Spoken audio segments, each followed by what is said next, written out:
All right, so what I want us to make is going to be this little speech bubble, I guess. This is mimicking, I guess, like a cell phone, and it's very common to see in movies now, like a text conversation between two people.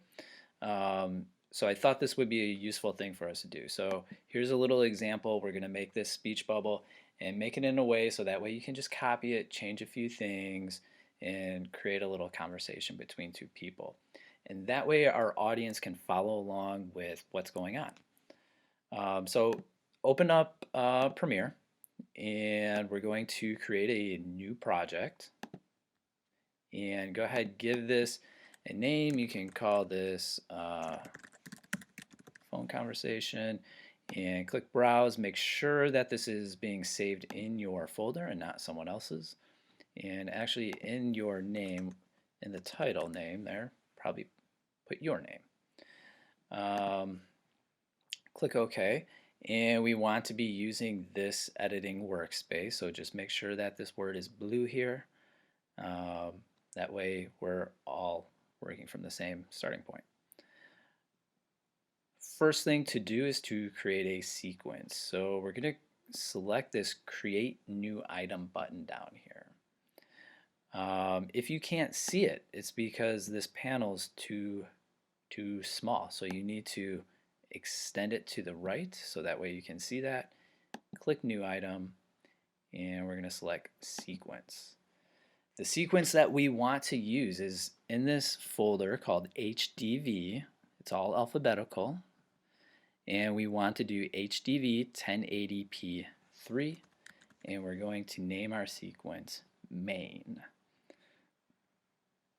This is the most common sequence setting that we'll be using.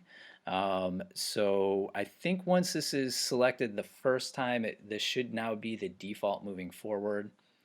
So there you go. So click OK. And what we're going to do is begin by creating our shape. So if we think of that little speech bubble, it's just a rounded rectangle with a triangle in the corner of it. So we're going to start off by clicking and holding on our pen tool to get to our shapes. We're going to create a rectangle. And this can be, fairly big. And so there's no real easy way in Premiere to make a rounded rectangle. We got to do a little bit extra. So we're going to get a quick introduction here to the graphics panel. So again, up here in the words, we're just going to click on the word graphics, and this is going to open up our graphics panel. And all this stuff you can ignore. We're just going to select edit because we want to edit this shape. First thing, let's set our colors. We're focused down here on our appearance. We're going to click on the blue, the green fill color there, and for this box, again, you can make it any color you want. I'm going to select blue, and click OK, and then I'm going to check the stroke here. And then we want this to match exactly to our fill color. So you see this eyedropper tool. You could click it once. Click it again and hold and drag it to the color you want to match it to and then let go. And that should match that color. For our size, you can pick a size in here. I found that like something between 60 and 80 works pretty good for what we're trying to do. And then lastly, we have this little wrench up here. We're going to click that. You're going to change these two drop downs so that way they say round join, round cap, and click OK. And there we go. There's our rounded rectangle. All right, so that's all we needed to do there. We're going to go back to our editing layout. And there we go. There's our rounded rectangle. Now we're going to create our triangle. Before we do that, I'm just going to zoom in my timeline and make sure that I can see everything. We want to make sure that this layer stays selected. If somehow it got deselected, just make sure you see the white border around it so that's selected. And we're going to switch to our pen tool to make the triangle. And for this, it's just click and let go, and we can make 3 points. So 1, 2, 3, and then we're going to close it one last time. So 4 total clicks, I guess. Now we're going to focus on our effects controls panel. We have 2 shapes here. I'm going to rename them. So right click the words, select rename, and I'm just going to rename that to rectangle, rename the top one to triangle. That way as we edit, we know that we're in the right category. So I'm now going to open up my triangle, and I'm going to uncheck the stroke because we don't need that. And I'm going to just position this so that way it is in the corner of our shape. Now to do detail work, we might need to zoom in. So we have this little drop down that says fit by default, and we could zoom in to different amounts. So I'm going to zoom in 75% and continue. And now that I'm in this close, I could even use my selection tool to kind of do this.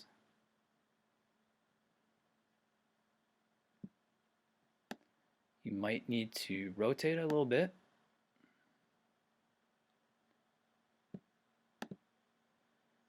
That's looking pretty good. So go ahead, zoom out. If you're happy with it, then you're pretty much done. So I'm going to close this shape just to eliminate confusion, keep things organized. I'm going to switch over to my type tool, and I'm going to drag a text box in here.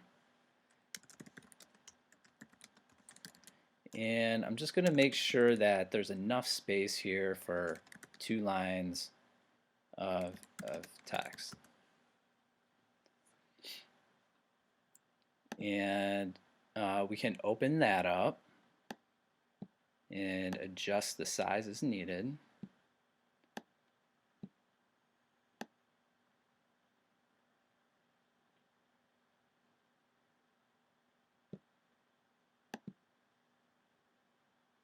And now I'm also going to do a little another text box just near the bottom here, and this is going to have maybe a timestamp on it, just for the audience to just kind of help them understand the time frame of things and when things are going on. Gives them just a little bit more information. So I think for video, that's tends to be helpful any time you have extra information like that. And again, we could position these things as needed.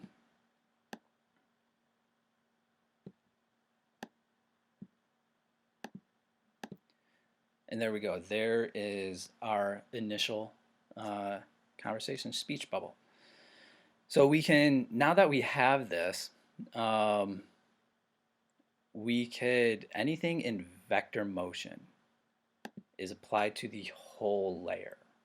All right, so I made things big because it's easier to edit that way, but like we saw in the example, our speech bubble did not take up the full screen. So we can come into our scale here and just shrink this down to something that you think looks good. And there we go. And we can use the position under vector motion as well to place this wherever we want. All right, so from here I have a couple of videos up here in Canvas for you to download. You're just going to import those into your project, and we could take one of those, and we want that underneath our speech bubble. And let's see, I'm going to use the other one.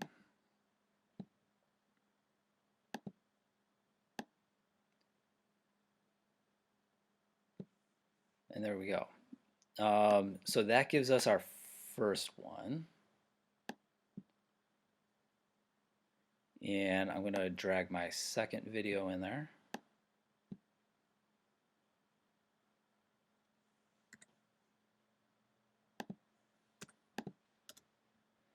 And to make a copy of this, all right, so we can just select our speech bubble, hold Alt Option, click and drag it,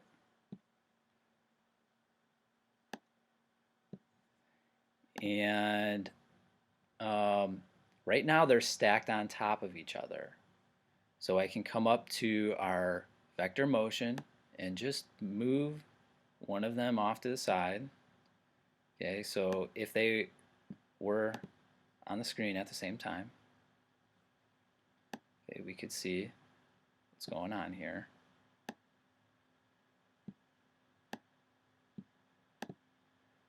And so what we want to do is two things. You could update this text. So I guess three things. You could update the text. You want to change the color of the background shapes. And then lastly, you want to get this little triangle on the other side. So you would just have to move it and change the rotation a little bit. So those are the three things I want to see you do to complete this guided activity. Update the text, change the color of the shapes, do something like green, and then change the triangle and move it to the other side. Let's see if you can do those things on your own. When you're done with that, I'm going to have you take a screenshot of your timeline, okay, and in your preview screen, and you're going to submit that to Canvas. We're going to use this little text conversation in our next project.